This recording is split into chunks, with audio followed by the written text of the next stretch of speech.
Data representation के notes को जल्दी से गो थ्रू करते हैं। हमारे पास डेनरी नंबर सिस्टम्स होते हैं, बाइनरी नंबर सिस्टम्स होते हैं और हेक्साडेसिमल होते हैं। डेनरी जो हम लोग नॉर्मली यूज करते हैं, बाइनरी वन और जीरोस, और हेक्साडेसिमल जो होते हैं ये हमारे पास हेक्सा बाइनरी और डेनरी के दरमियान में एक स्टेज आती है जिसको इसको हम लोग यूज कर रहे होते हैं। ओके, हमारे पास जेन्युइन नंबर जो होते हैं हम लोग उसको इस तरह से कैलकुलेट करते हैं कि वो पावर्स ऑफ 10 में आते हैं। 10 rays power 0 is 1, 10 rays power 1 is 1, 10 rays power sorry 10 rays power 1 is 10, 10 rays power 2 is 100। ये सेकंड पावर थर्ड थर्ड इसको जब ये सेकंड है 2 3 and then 7, so 237 is equal to 2 into 100 plus 3 into 10 plus 7 into 1। ठीक है, और ये binary numbers हैं। अगेन 2 रेज़ पावर 0 से स्टार्ट करते हुए हम लोग इसको ऑनवर्ड्स आगे जाएंगे। ठीक है, पर ये हमारे पास हेक्साडेसिमल जो नंबर्स होते हैं ना, ये 0 to 9 तक तो वैसे ही होते हैं डेनरी की तरह, पर इनमें एडिशनल जो 5 कैरेक्टर सॉरी 6 हमारे पास कैरेक्टर्स आते हैं, ABCDEF, जो कि इनको रिप्रेजेंट कर रहे होते हैं। 10 is A, 11 is B, 12 is C, 13 is D, 14 is E and 15 is F। Okay, तो ये हमारे पास है। फिर हम लोगों ने अगर डेनरी टू बाइनरी या बाइनरी टू डेनरी जाना होता है तो हम लोग इस तरह से जाते हैं कि 2 raise power 0 is basically 1। Okay, 2 raise power 1 यानी जो वैल्यू हमारे पास आ रही है ना, कि हमारे फर्स्ट प्लेस है, सेकंड 2 4 8 16 32 64 128। अगर हम लोगों ने सिंपली काउंट करना है तो हम लोग क्या कर सकते हैं कि ये वाले नंबर्स को ऐड कर लेंगे, 128 64 32 16 8 4 2 1। जो जो जिसके अक्रॉस हमारे पास 1 है ना, उसको काउंट कर लेंगे। तो 128 32 16 और फिर 2, तो 178 आ गया। ठीक है, इस तरह से हम लोग बाइनरी से जो है वो डेनरी में चले गए। अगर हम लोगों ने डेनरी टू बाइनरी जाना है यानी डेसिमल टू बाइनरी जाना है, decimal is denary, denary is decimal, same चीज है। उसी को हम लोग क्या करेंगे, ऐसे नंबर्स लिखेंगे और उसके नीचे हम लोग वैल्यूज को उसके अक्रॉस पुट करने लग जाएंगे। जैसे हम लोग यहाँ पे ना काउंट कर रहे हैं, काउंट करके ना उसके अंदर सबट्रैक्ट करके हमारे पास यहाँ पर ऐसे वैल्यूज आ जाएंगी। तो ऐसे फाइंड आउट करते हैं। Then we need to know what is the most significant bit and what is the least significant bit. Most significant bit वो होगी जो कि लेफ्ट मोस्ट होती है। Left most one is most significant यानी उसका utmost important है। Least significant bit is on the extreme right most. Okay, और बाइनरी टू हेक्साडेसिमल में अगर हम लोगों ने करना होता है तो हम लोग उसको 4 के पेयर्स में कन्वर्ट करके 1 to 4 8 यूज करते हुए हम लोग उसका आंसर लिख रहे होते हैं। ठीक है, हमेशा को डिवाइड करके ना। अभी 11 11 तो एज इट इज नहीं आ सकता, 11 के लिए हम लोग बी लिखेंगे। ठीक है, तो B2 आंसर आ जाएगा। तो बस ये उसी तरह एग्जांपल्स हैं फर्दर। बाइनरी एडिशन और सब्ट्रैक्शन को बेसिक चीज है। ठीक है, अब हम लोग एक काम करते हैं, इसके ना मेन चीज जो आ जाती है वो इसमें एक तो ये थोड़े से सिग्नल्स वाली चीज है, रिप्रेजेंटिंग टेक्स्ट वाले है कि हमारे पास ASCII कोड्स होते हैं, यूनिकोड होता है। ASCII कोड हमारे पास ऐसा कोड है जो कि 7 बिट्स यूज करता है, जो रिप्रेजेंट ईच कैरेक्टर, और इसके अंदर हम लोग 2 रेज़ पावर 7 कैरेक्टर इंस्टॉल रख सकते हैं। ठीक है, उसके अंदर हमारे पास ये सारी चीजें आ जाती हैं। यूनिकोड हमारे पास क्या है, जो 8 to 48 बिट्स तक का होता है, जिसके अंदर हम लोग के अंदर ASCII में तो एक लिमिटेड है, तो Unicode is very universally used. ठीक है, और इसके अंदर काफी डिफरेंट लैंग्वेजेस और इमोजीज और सिंबल्स को भी एक्सेस किया जाता है, जो कि यूनिकोड हम लोग यूज भी करते हैं। And then we have to represent sound. हमारे पास एक एनालॉग सिग्नल और डिजिटल सिग्नल, जैसे 101010 को रिप्रेजेंट करते हुए हमारे पास सिग्नल्स होते हैं। And then you need to remember these things. The sound is analog means that the signal is going to be a continuous wave. Sampling rate क्या होता है कि जितने नंबर ऑफ सैंपल जो है एक से पर सेकंड में लिए जाएं, that is a sampling rate. Sampling resolution जो होगा, जो नंबर ऑफ बिट्स पर सैंपल होंगे, ठीक है, that will be sample resolution. Then we have accuracy of the recording, यानी कि एक्यूरेसी तब होगी जब सैम्पलिंग रेजोल्यूशन और सैम्पलिंग रेट बढ़ जाएगा, ज्यादा अच्छा हो जाएगा, तो डेफिनेटली एक्यूरेसी भी अच्छी हो जाएगी। ठीक है, और यहाँ पे उसने किस तरह से इमेजेस को रिप्रेजेंट किया कि जहां जहां पे 1 था ना, वो उस बॉक्स को कलर कर दिए। देखो 0 1 1 1 0, तो these 3 boxes are coloured, that's how they did it. Then you need to remember this table, इसके अंदर kibibyte, mebibyte, gibibyte, tebibyte, ये सब है। And then you have to remember this formula Okay, because these will be used. And remember, file size color must use the measurement of 1024 and not 1000.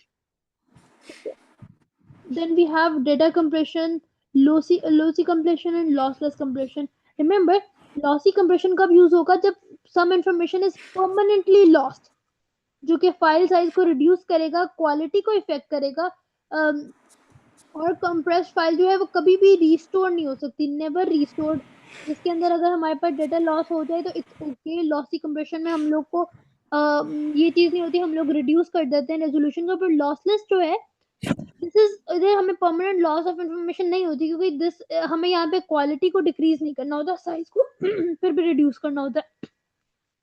उसके लिए हम लोग मुख्तलिफ और algorithms को यूज कर रहे होते हैं, ठीक है। लॉसी जो है वो हमारे पास जो कि इंपॉर्टेंट इन्फॉर्मेशन नहीं है उसके लिए हम लोग यूज कर सकते हैं, पर लॉसलेस को हम लोग को इंपॉर्टेंट इन्फॉर्मेशन के लिए यूज करना होता है, क्योंकि हम we don't want any of our important information to be lost. तो that was about the topic of this one. Let's do some questions. Okay, मैं रैंडम एक निकालती हूँ क्योंकि बहुत बड़ी फाइल है। Let's go in the middle, let's do this one. Denary values are converted to binary values to be processed by a computer. Draw one line for each denary value to the correctly value.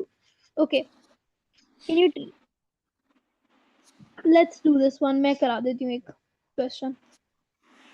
अभी हमारे पास जो है ये डेनरी value 41 है, ठीक है। अब इसको पहले हम लोग बाइनरी में कन्वर्ट करेंगे।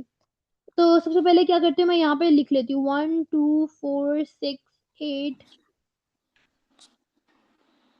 मैं तो काउंटिंग लिखने लगी, 1 2 4 8 16 32 64 128। ओके, ये नंबर है 41, यानी कि वो 64 में तो नहीं आएगा और 128 तो नहीं आएगा, 32 आ जाएगा, ठीक है। 32 हो गया। तो अब हम लोग क्या करेंगे, 41 में से जो है वो 32 को सब्ट्रैक्ट कर देंगे। 41 में से अगर जब हम लोग 32 को सब्ट्रैक्ट करेंगे तो आई थिंक हमारे पास 9 आ रहा है, ठीक है। तो वी आर गेटिंग 9। इसका मतलब है 16 को भी हम लोग नहीं लिखेंगे, 8 को हम लोग 1 करेंगे, तो 9 माइनस 8 करेंगे तो हमारे पास 1 रह जाएगा, तो एक 1 को कर देंगे। तो इस तरह से हमारे पास ये आंसर होना चाहिए।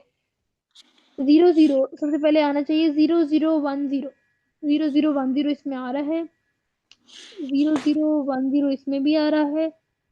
बस इन दोनों में से आंसर होगा। और लास्ट में क्या है, 1 0 0 1, 1 नहीं, ये नहीं है। 1 0 0 1, 0 0 1 0 1 0 0 1, ये हमारे पास 41 का आंसर आ गया, ठीक है। उसके बाद let's do the another one. हमारे पास अगला वर्ड है 174। डेफिनेटली 174 जो है वो 128 से बिगर है, तो इसका मतलब है कि वो 128 को तो हम लोग उसके ऊपर 1 तो लिखेंगे ही लिखेंगे। 174 माइनस 128, तो ये 6 हो जाएगा। यहाँ पे हमारे पास 6 आ जाएगा, 6 माइनस 2 इज 4, 46। तो 64 पे तो 0 आएगा। 46 क्योंकि 32 से बड़ा है, यहाँ पे 1 कर देंगे। तो 46 माइनस 32 करें तो हमारे पास आंसर बन रहा है 4 और 1 14। तो 16 को तो 0 करना पड़ेगा क्योंकि 16 तो बड़ा है 14 से। 8 को करेंगे 1, तो 14 माइनस 8 हमारे पास आ जाता है 6। ओके, तो 4 को कर लेंगे, 6 माइनस 4 इज 2, तो इसको कर लेंगे और 0।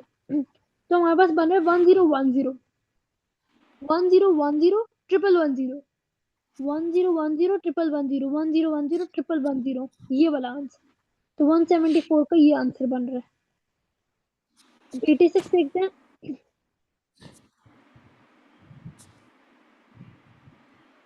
फॉर डूइंग 86 हमारे पास 0 इधर आएगा, 86 यहाँ पे 1 आ जाएगा, ठीक है। तो 86 माइनस 64 अगर हम लोग करें, इधर मैं करती हूँ, 86 माइनस 64 दैट वुड बी 22। तो 32 तो 0 रहेगा, 16 हमारे पास आएगा आंसर। तो 22 माइनस 16 करेंगे तो हमारे पास पीछे रह गया 6, क्योंकि यहाँ पे ये 1 कैंसिल हो गया। 12 माइनस 6 6, 8 तो हमारे पास 0 रहेगा। 4 और 2 को भी हम लोग 1 1 कर देंगे। नाउ अगर हम लोग उसको काउंट भी कर लेंगे ना, 64 plus 16 plus 4 plus 2, so this will be equal to 86। तो अब 0 1 0 1 0 1 1 0, 0 1 0 1 0 1 1 0, ये वाला आंसर, ये हमारे पास आंसर आ गया। इस तरह से हमें 3 मार्क्स मिल जाएंगे। थोड़ी वर्किंग ज्यादा है बट इवेंचुअली आप से यूज टू हो जाओगे। Question number 36 says hexadecimal is used for HTML। HTML code हमारे पास ये है और हम लोगों ने इनको जो है इसमें स्टोर करना है। give the 8 binary value that would be stored each pair of hexadecimal। अब मैंने कहा था कि हमेशा हम लोगों ने अगर हेक्साडेसिमल में होगा इसको हम लोगों ने 4 4 की बिट्स में डिवाइड करके करना है, यानी ये भी 1248 बन जाएगा, ये भी 1248 बन जाएगा। यहाँ पे हम लोग की बना लेते हैं कि A मीन्स 10, ये हमेशा बनाने है की। ठीक है, B means 11, C means 12, D means 13, E means 14, F means 15। बेशक आपको लगे कि मुझे आता है, फिर भी की बना लेनी है। अच्छा, अब 2 जो है उसके अंदर 1248 हमें चाहिए और F के लिए भी 1248 चाहिए। 2 को हम लोगों ने फिट करना तो सिंपली ऐसे कर लेंगे, F को हमने करना तो सारे वंस कर लेंगे ना, तो ये टोटल 15 बन जाता है। तो this will look like 0 0 1 0 1 1 1 1। Okay, ये हमारे पास हो गया 2F। अब हम करते हैं 1 5। 1 और 5, 1 के लिए तो ये 1 ही हो जाएगा, बाकी सारे जीरोस चले जाएंगे। 5 के लिए 4 और 1 को 1 कर ऑन कर देंगे, बाकी सारे जीरोस चले जाएंगे।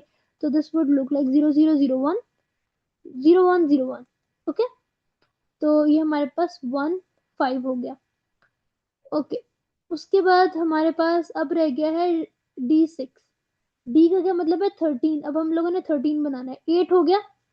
ठीक है, 13 माइनस 8 हमारे पास क्या आता था 5, तो एक 4 पे लग जाएगा 1 और एक इस पे ऑन हो जाएगा, तो दिस वुड बी 1 1 0 1।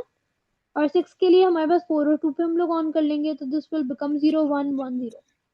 देखो हमें 6 मार्क्स इतने से क्वेश्चन को सॉल्व करने से मिल गए। और HTML कोड के क्या बेनिफिट्स हैं, कहाँ पे यूज होता है हमारे पास? एक तो कलर कोड्स में यूज होता है, ठीक है, मैक एड्रेसेस में यूज हो जाता है, और कहाँ यूज होता है hexadecimal? Can you tell me? जी।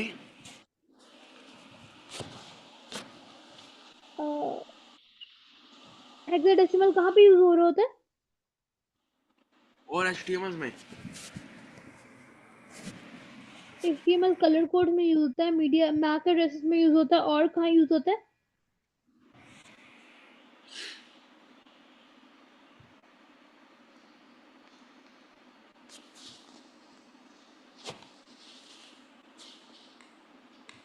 हेक्साडेसिमल कहाँ यूज होता है कंप्यूटर साइंस में? हेक्साडेसिमल जी, मैंने कहा है ना HTML। मैंने कहा है उसके अलावा। और IP addresses. IP addresses, MAC sorry, MAC addresses हो एड्रेसेस। गया, आईपी एड्रेसेस लिख लेते हैं चलो। और वेबसाइट में मतलब कि जो बेसिकली एड्रेस होता है बाजू का, उसके अंदर कभी ना कभी लिखा होता है जब हम फॉर एग्जाम्पल कोई फाइल खोल रहे होते हैं अपने लैपटॉप से। लो लेवल मशीन कोड हमारे पास जो है वो यहाँ वहां पे यूज होता है, ठीक है। उधर भी यूज होता है असेंबली के लिए, या फिर करेक्टर एंड कोडिंग के लिए भी यूज हो जाता है। तो ये उसके कुछ जो है यूजेस आ जाते हैं हमारे पास। और इसी तरह अब बस बाकी जो है वो हमारे पास कन्वर्जन ही है, तो इस तरह से इसको हम लोगों ने फर्दर सॉल्व करना होता है।